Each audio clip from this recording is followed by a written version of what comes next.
Chaque jour, on est confronté à 1200 publicités. Et pourtant, on ne connaît pas toujours très bien les ressorts sur lesquels s'appuie cette publicité, à quel point elle marche, à quel point elle est capable ou non de nous manipuler. Et du coup, il me paraissait essentiel de comprendre dans quel cadre s'inscrit cette pratique, d'où elle vient, quelle est son histoire, sur quoi elle repose, à quel point elle fonctionne ou parfois à quel point elle ne fonctionne pas également. Je vous propose alors de découvrir ensemble la face cachée de la publicité.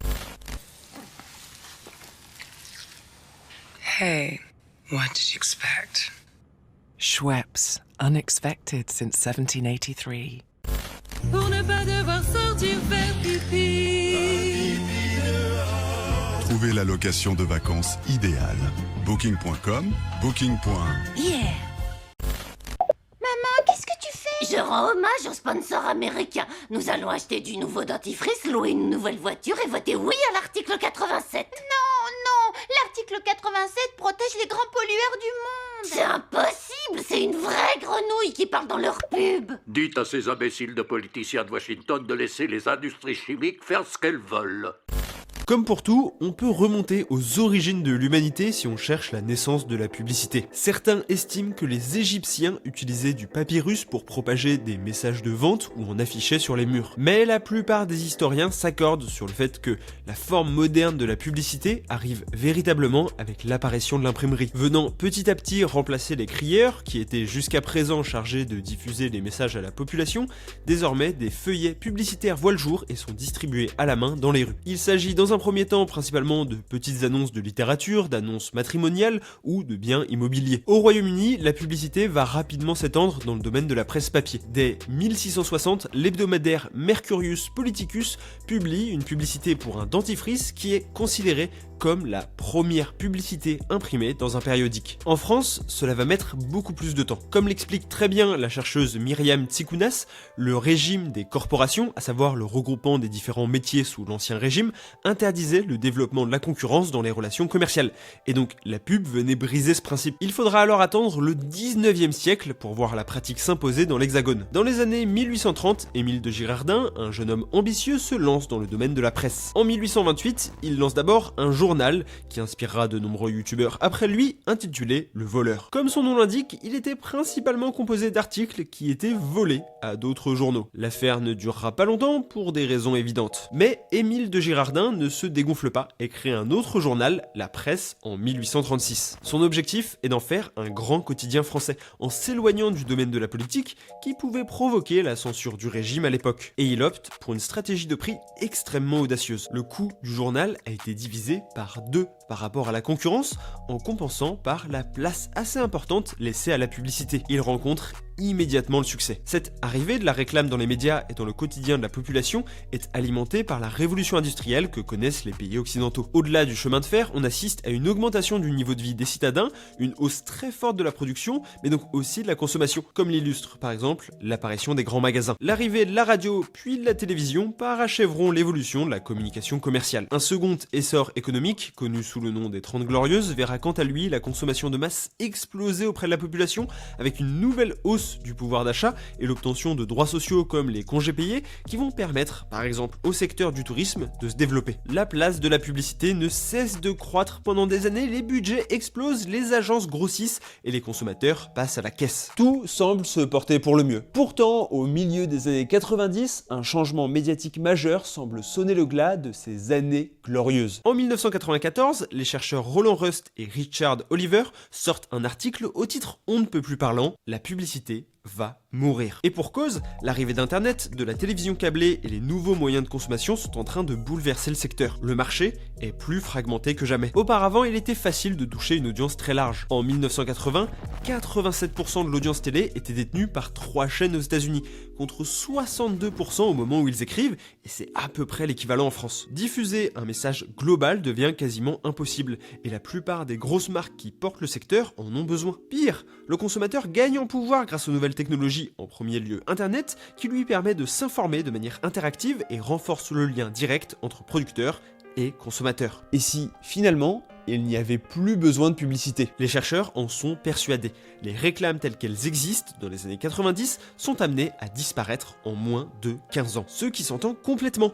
Sauf que c'est pas exactement comme ça que ça s'est passé. Car le secteur est plus agile que ce que pensaient les auteurs et a réussi rapidement à s'adapter à ce nouvel environnement médiatique, voire même à en bénéficier. Certes, il devient plus difficile pour de très grandes entreprises comme Coca-Cola ou McDonald's de toucher une cible de 7 à 77 ans issue de tous horizons. Mais la fragmentation du marché va permettre un ciblage inédit pour les annonceurs qui va s'avérer très fructueux. Dans son étude sur le sujet en 2005, Ganesh Iyer est on ne peut plus clair, la digitalisation et l'arrivée de nouveaux médias permet d'éliminer les personnes non concernées par un produit et de réaliser plus de bénéfices pour un même budget publicitaire. Par exemple, chaque entreprise automobile qui me diffuse une publicité perd de l'argent, parce que j'ai pas le permis, je compte pas le passer tout de suite, et même si je compte le passer, je compte pas m'acheter une voiture. Justin Johnson, un autre chercheur, abonde dans ce sens dans son étude sortie en 2013 sur le ciblage publicitaire, expliquant que ce dernier profite grandement aux entreprises, au contraire des consommateurs. Est-ce que vous avez déjà eu l'impression d'être espionné par votre téléphone? Genre, vous parlez d'un rouge à lèvres à une pote, et juste après, une pub Instagram pour ce même produit apparaît. Alors,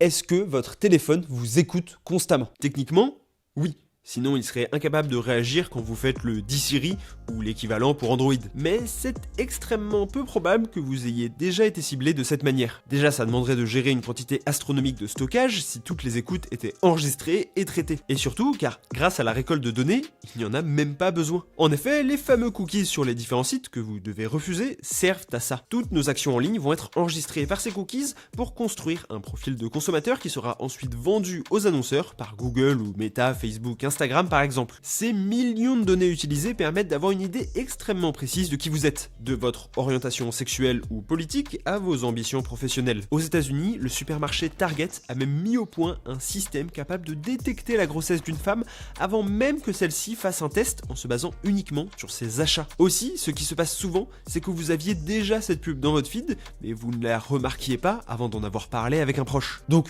non, les publicités n'ont pas disparu. Au contraire, elles sont peut-être plus puissantes que jamais, même si elles reposent sur des mécaniques similaires à leur début. Pourtant, et c'est peut-être votre cas, on entend toujours dire « Non mais la publicité, ça marche pas sur moi ». Beaucoup de gens sont persuadés de la puissance de leur libre arbitre et pensent être capables de rivaliser avec les effets de la pub. Cela s'explique car la publicité n'a que très rarement un effet instantané sur le public. Au contraire, elle se veut surtout efficace dans la durée. Le but d'un spot d'Annette n'est pas de vous faire couper la télévision pour vous pousser à vous ruer dans le supermarché le plus proche de chez vous afin de dévaliser le rayon yaourt aromatisé. Cependant, il est vrai qu'on a de l'autre côté aussi tendance à surévaluer les effets de la publicité sur la consommation. De nombreuses études ont montré qu'une augmentation de la quantité de réclames pour une marque n'entraîne pas une hausse significative du nombre de ventes. Gerard G. Taylor a fait un travail exceptionnel en agrégeant de nombreuses études pour tenter d'évaluer le fonctionnement de la pub. Il a essayé de déterminer le pourcentage d'élasticité publicitaire qui correspond à la corrélation entre le changement des dépenses publicitaires par rapport au changement des ventes du produit final. On divise donc le pourcentage des deux variables et si le chiffre est supérieur à 1,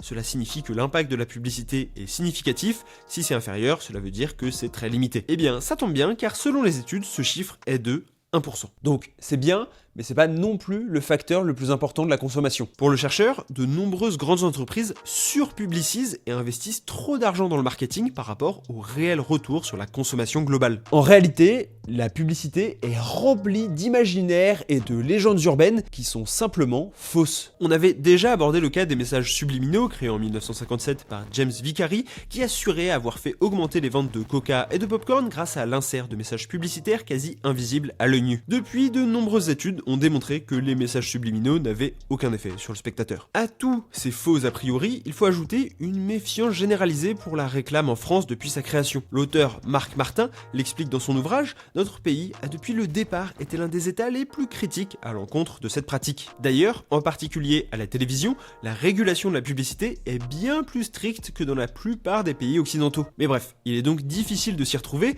et pour cause, les effets de la pub et les leviers psychologiques qui sont à l'œuvre ne sont pas encore complètement définis. Il existe pourtant bien des chercheurs qui ont mis au point des modèles pour théoriser la pratique et son impact. C'est le cas de la méthode AIDA, développée par Elias Elmo Lewis en 1898, qui repose donc sur 4 étapes correspondant chacune à une initiale de l'acronyme: attention, intérêt, désir, action. donc l'achat. Cela représente le parcours d'un consommateur. Mais si, à la fin du 19e siècle, c'était peut-être révolutionnaire, ça paraît aujourd'hui assez léger et évident. C'est d'ailleurs un peu la même chose pour la théorie des 4 P de Jérôme McCarthy, pour Product, Price, Place et Promotion. Ou le modèle de Fishbane qui est super intéressant mais qui implique une formule mathématique, donc on va pas s'étendre dessus car j'ai pas envie que vous quittiez tout de suite la vidéo. Ces modèles ont une portée qui est tellement générale qu'ils sont pertinents, mais si jamais on veut vraiment comprendre comment la publicité nous manipule, il reste quand même très limité. Au contraire, il vaut mieux se concentrer sur quelques techniques bien plus élémentaires. En écrivant cette vidéo, je viens de voir que Fabien Olicard a abordé ce sujet, notamment en prenant les biais de congruence ou le conditionnement associatif, donc on les traitera pas en profondeur. Ici, je vous renvoie vers son contenu si ça vous intéresse. En général, les publicités utilisent 3 types de persuasion. Les arguments, les émotions et la collaboration avec des figures populaires qu'en anglais on appelle l'endorsement. Pour les arguments, un cas d'école est l'utilisation du biais de la blouse blanche. Vous savez, toutes ces pubs de dentifrice avec des dentistes et des chiffres. Bon, le plus souvent, c'est quand même bien bidon, comme l'avait souligné le camarade Jamil Graham. Les méthodologies des études avancées sont plus que douteuses et il y a une absence totale de régulation correcte à ce sujet. Depuis toujours, les publicitaires n'ont cessé de chercher les failles du cerveau humain pour mieux les exploiter. Et à ce propos, il faut qu'on parle de John Produce Watson. John est un psychologue réputé aux États-Unis, considéré comme le père fondateur du mouvement du comportementalisme, selon lequel notre comportement est principalement conditionné par des réponses réflexes à des stimulus. Ça s'inscrit dans la lignée des travaux de Pavlov et de son fameux chien qu'il avait réussi à faire saliver avec un simple son de cloche à force de l'habituer à associer ce son avec le fait de lui donner de la nourriture. John Watson décide donc de poursuivre ses travaux,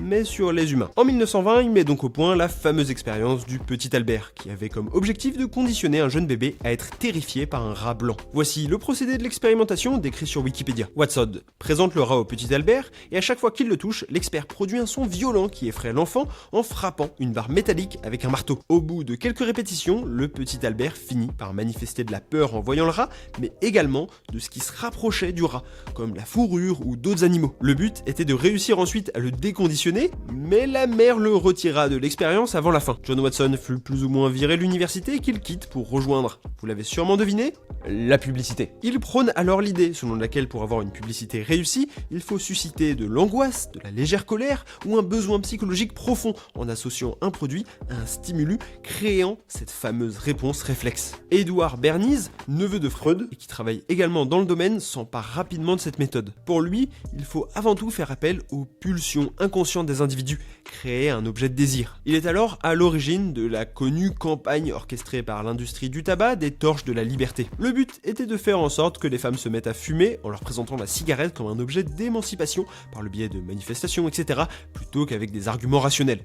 Puisqu'en plus, il n'y en a pas beaucoup. Ce fut une grande réussite, malheureusement. Depuis, d'autres théories ont irrigué le champ de la publicité, comme l'effet de simple exposition conceptualisé par Robert Zajong en 1968. Le chercheur expose des individus à des mots sans signification de 0 à 25 fois. Puis, ces derniers doivent dire si le mot désigne plutôt quelque chose de positif, négatif ou neutre. Et, sans surprise, les mots qui étaient les plus souvent montrés étaient ensuite désignés par les participants comme les plus positifs. Plus un message est répété, plus il est associé à une image positive. Encore plus récemment, Herbert Krugman par exemple a réalisé des travaux passionnants sur les fonctions de la mémoire et de l'apprentissage dans le cadre d'un message marchand. Pour résumer, si à l'origine les publicités se reposaient surtout sur des arguments en faisant appel à la raison, durant la seconde moitié du XXe siècle, c'est avant tout l'émotion qui sera mobilisée pour persuader les consommateurs. Et c'est logique, car l'émotion s'appuie surtout sur de l'implicite, ce qui empêche le spectateur de mettre en place ses défenses naturelles pour contrer le message publicitaire, tout en lui demandant de manière générale moins d'efforts. D'autant que l'émotion dure bien plus longtemps dans la mémoire que les arguments, qui s'effacent plus rapidement. Aujourd'hui, cependant, je pense qu'on s'éloigne petit à petit de l'émotion pour se concentrer sur le troisième pilier, l'endorsement, même si les trois ne sont pas exclusifs. Et du coup, je vous propose d'étudier et d'analyser 3 publicités complètement différentes à travers le temps. L'objectif, ça va être d'y déceler les techniques qui sont utilisées pour nous manipuler. On va commencer par un type de publicité qu'on n'a pas trop connu. Cette pub est issue du magazine Captain Future, Man of Tomorrow, publié en 1941.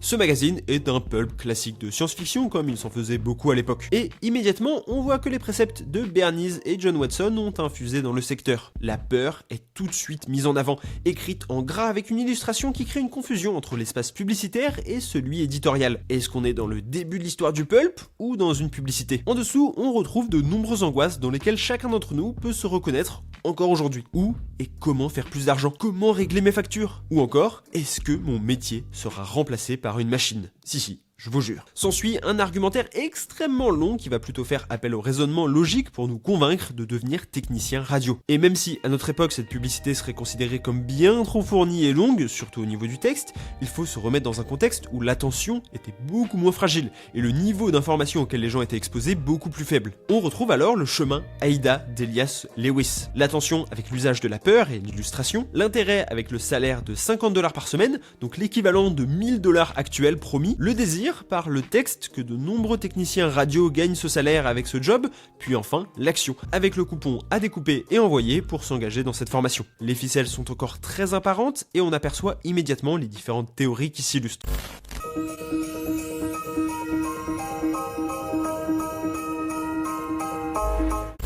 Près de 100 ans plus tard, tout a changé, comme en témoigne cette publicité Lindt pour Noël en 2021. La réclame s'ouvre immédiatement sur le logo Lindt, pour permettre d'ancrer la marque dans l'esprit des gens et créer un sentiment de familiarité, rejoignant pour le coup plutôt les idées développées par Robert Zajong. Le second plan met quant à lui en scène un argument d'autorité de la blouse blanche, littéralement avec le chocolatier. La figure de l'expert est mobilisée pour apporter du crédit à la publicité comme les dentistes, mais aussi pour associer Lindt à l'imaginaire de la gastronomie. Laissez penser que c'est de cette manière presque artisanale qu'est conçu le chocolat qui est promotionné. Pourtant, la réalité est un brin différente. Ensuite, la marque se positionne comme un produit premium, avec la coupelle quasiment en cristal tenue comme un verre de vin prestigieux. On est loin des Kinder que tout le monde s'arrache sur la table.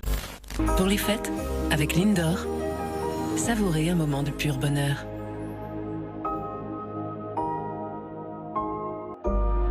Un chocolat infiniment fondant. Lindor, par les maîtres chocolatiers Lindt. Puis vient l'appel à l'émotion, avec un focus très resserré autour de la dame qui mange son petit chocolat pour donner l'impression de bulle de tranquillité, et à la fois les contre-champs, montrant les moments partagés en famille pour signifier que les Lindt se consomment seuls, mais aussi à plusieurs. On retrouve alors toute l'esthétique de Noël avec la musique, les décorations, même si ce n'est jamais mentionné en tant que tel. C'est seulement à la fin que le côté fondant du chocolat est mis en avant dans ce qui ressemble à un argument faisant appel à la raison. Ici on voit bien que l'émotion a pris la place centrale dans le message publicitaire, reléguant les arguments factuels au second plan. Il est plus question de vendre une expérience qu'un produit, par le discours tenu, l'atmosphère visuelle et sonore de la pub, mais même par le packaging. Ce dernier est brandé à l'image de son positionnement avec du rouge lié à Noël, mais aussi la couleur or qu'on retrouve également dans le nom, mais surtout pour un positionnement premium. Sauf que désormais cette forme publicitaire est en train de perdre du terrain face aux annonces commerciales en ligne. Je vous propose donc de vous pencher cette fois sur un placement de produit issu de la vidéo de Joyka, TikTok m'a fait acheter ça 5. On va retrouver une forme de porosité entre la publicité et le contenu comme pour le magazine Captain Future, quelque chose qui avait disparu avec les encarts pub à la télé, même si désormais les influenceurs ajoutent un petit texte pour indiquer quand la sponsor commence, ce qui n'était pas le cas avant. Vraiment 168. Parfait. Impeccable. Voilà, nickel. Oui, je sais, vous avez vu mes numéros de carte, mais vous savez quoi? Vous pouvez rien faire. On a alors cette mise en situation un peu inattendue qui va prendre de surprise le viewer. Puis, dès qu'il est annoncé que c'est un placement de produit, Joyka enchaîne immédiatement en disant le plus rapidement possible les informations primordiales pour s'assurer que même les spectateurs souhaitant sauter le passage soient sensibilisés à la marque et ce qu'elle propose.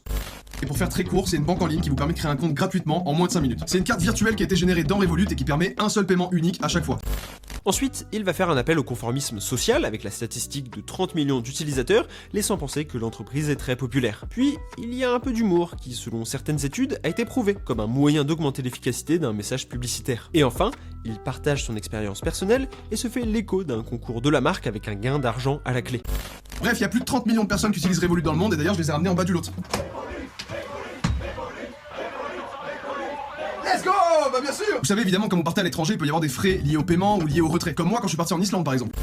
La différence avec le spot pub précédent, c'est qu'ici, hormis l'humour, l'émotion va être assez peu utilisée. On va être sur la troisième catégorie, à savoir l'endorsement d'une célébrité avec qui on a une relation transparasociale. Également, l'objectif va être d'enclencher un passage à l'action immédiat, comme pour la réclame du magazine, et non pas tellement de travailler le positionnement de la marque et l'imaginaire qui l'entoure. C'est efficace d'un point de vue court terme, car le taux de conversion est infiniment supérieur à une publicité télévisée, mais pas sûr que sur le long terme cela soit aussi efficace pour rester dans l'inconscient des gens. Bref, comme dit en introduction, les publicités sont partout dans notre quotidien et encore plus dans nos consommations médiatiques. D'ailleurs, il y a des chances que vous ayez eu des publicités en regardant cette vidéo. Il ne faut alors ni surestimer son pouvoir sur nos consciences, ni le sous-estimer, et essayer au maximum de comprendre les ressorts qui se cachent derrière. Le risque, c'est que ça devienne de plus en plus difficile. C'est un espèce de jeu du chat et de la souris. Si auparavant l'espace publicitaire dans les médias et l'espace public de manière générale étaient segmentés et transparents, désormais les annonces commerciales s'immiscent un peu partout où nous sommes